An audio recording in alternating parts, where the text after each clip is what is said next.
అనుకున్నాను నేను. ఆ సినిమా రిలీజ్ అయిన తర్వాత నాకు ఇమీడియట్ గా జయన్సి పరంజీ గారు పిలిచారు, Shankar Dada MBBS director. So పిలిచి నాకు అసలు సినిమా పేరు తెలీదు, ఆ డైరెక్టర్ ఆ సినిమా తీస్తుండే సంగతి కూడా నాకు ఇప్పుడంతా ఇన్ఫర్మేషన్ ఉండదు కదా. అప్పుడు ఏదో ఒక మ్యాగజైన్ లో న్యూస్ పేపర్ లో వస్తే తప్ప ఆ సినిమా షూటింగ్ జరుగుతుందన్న సంగతి తెలీదు.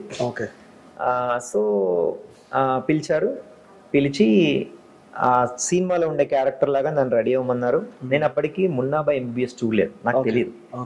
సో సేమ్ క్యారెక్టర్ లాగా యాక్ట్ చేయమన్నారు, సేమ్ చేసాడు. లుక్ టెస్ట్ చేశారు. నాకు యాక్టింగ్ వచ్చిన సంగతి అప్పటికే తెలుసు కదా వాళ్ళకి, సూపర్ హిట్ సినిమా సత్యం సినిమా అప్పటికే. సో నాది పెద్ద హిట్ అయింది క్యారెక్టర్, వాళ్ళకి తెలుసు. ఇప్పుడు లుక్ నేను సూట్ అవుతాను లేదా అంతే. సో సూట్ అయ్యారు అంత, నాకు అప్పటికి తెలియదు. ఆ తర్వాత ఆయనే నాకు చెప్పిన థింగ్ ఏంటంటే, రేపటి నుంచి షూటింగ్ ఉంటుంది, 22 days ఉంటుంది, సో మీరు యాక్టింగ్ చేయాలి అని. డైరెక్టర్ గారు ఎవరితో యాక్చువల్గా కూడా చెప్పలేదు. నేను బయటకు వచ్చిన తర్వాత నేను కో డైరెక్టర్ని అడిగా, అన్న ఏందన్నా ఏం సినిమా అంటే చిరంజీవి గారితో యాక్ట్ చేయాలి అని.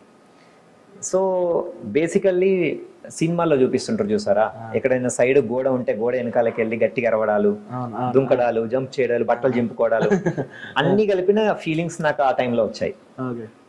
అంటే అది ఎందుకు ఆ ఫీలింగ్ నాకు వచ్చిందంటే, ఆల్మోస్ట్ స్టేట్ రౌడీ సినిమా నుంచి శంకర్ దాదా ఎంబీబీఎస్ వరకు నేను చిరంజీవి గారి cinema morning show, first day first show morning show miss అయిన దాఖలాలు లేవు.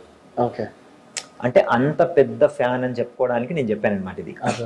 అలాంటిది ఆయనతో పాటు కలిసి యాక్ట్ చేయడం అంటే ఊహించండి ఎట్లా ఉంటుందో. సో అలా నేను అక్కడికి వెళ్ళిన తర్వాత కో డైరెక్టర్ ఫస్ట్ చిరంజీవి గారికి పరిచయం చేశారు. ఇతనే ఆ స్వామి క్యారెక్టర్ చేస్తున్నారు, ఇతను సత్యం సినిమా, అప్పటికే చిరంజీవి గారు సత్యం సినిమా చూశారు. సో అతనికి అన్నిటికంటే ఇష్టం కామెడీ. చిరంజీవి గారికి కామెడీ అంటే చాలా ఇష్టం. సో కామెడీగా చేసిన క్యారెక్టర్స్ అన్నీ ఆయన గుర్తుపెట్టుకుంటాడు. సో ఇలా ఆయన పరిచయం చేయంగానే ఇట్లా ఆ క్యారెక్టర్ చేసింది ఇతనే, ఎస్ ఎస్ అని చెప్పి గుర్తుపెట్టారు.